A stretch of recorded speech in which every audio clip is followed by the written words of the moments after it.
Je suis sur l'île depuis 11 ans et j'ai vécu 10 ans auparavant à La Réunion. Et La Réunion est une île qui avait imaginé une bidépartementalisation à un moment, tellement il était difficile d'aller du nord au sud. Depuis, des grands travaux ont été réalisés, une 2x2 voies, la route des Tamarins, qui a permis un essor économique considérable, puisque on peut mettre moins de 30 minutes pour rejoindre Saint-Pierre depuis le port. Sur Étang Salé, la commune pensait qu'elle allait mourir avec la création de l'autoroute. Or, ces routes sont devenues des routes de campagne, où on peut se promener le soir avec des marchands de glace. En fait, c'est devenu des routes très soft, de balades au bord de la mer.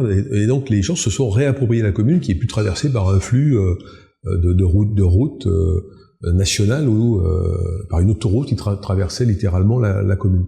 Donc, les communes se sont remis à vivre de façon normale, on va dire, parce que quand on veut faire des grands déplacements, on passe par l'autoroute. Donc il y a eu déjà un premier impact là. Et le fait qu'on puisse se déplacer, le commerce nord-sud s'est réorganisé.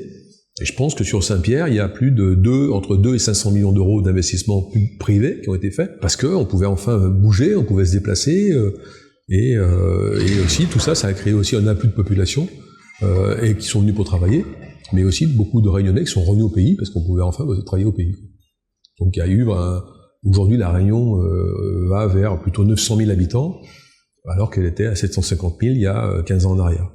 Donc vraiment un développement économique qui se fait naturellement avec les ferroutes. Mon idée était de dire que le réseau autoroutier, en tout cas, ou autoroutier martiniquais, était totalement enclavé, et qu'on pourrait avoir peut-être une bonne idée à créer à l'instar de la Réunion un axe central, une dorsale, certains l'ont appelé comme ça, en tout cas une autoroute centrale qui permette de desservir l'ensemble des communes dans le sens vertical de l'île, qui permettent à la fois de revivre dans les communes et d'aller travailler à Fort-de-France ou au Marin, avec une réelle facilité en termes de temps de déplacement. On a fait quelques simulations de tracés ou de coûts d'estimation, c'est de l'ordre du milliard d'euros. Après, on a 1 milliard d'euros d'investissement public qui pourrait être monté avec une part en dette pour la région Martinique, mais une autre part peut-être avec une aide de l'Europe ou de l'État. Ça permettrait d'avoir, on pourrait estimer à environ une quarantaine de millions d'euros les remboursements annuels sur 25 ou 30 ans.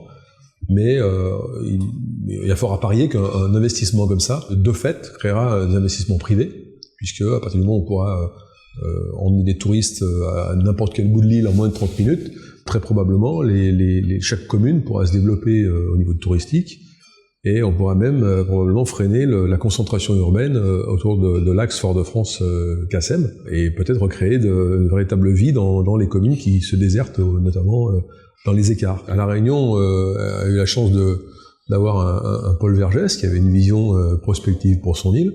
Dans une de ses interviews sur la route, il précise c'est parce que c'était pas possible qu'on l'a fait, avec un clin d'œil, et en fait c'est un vrai choix de prospective.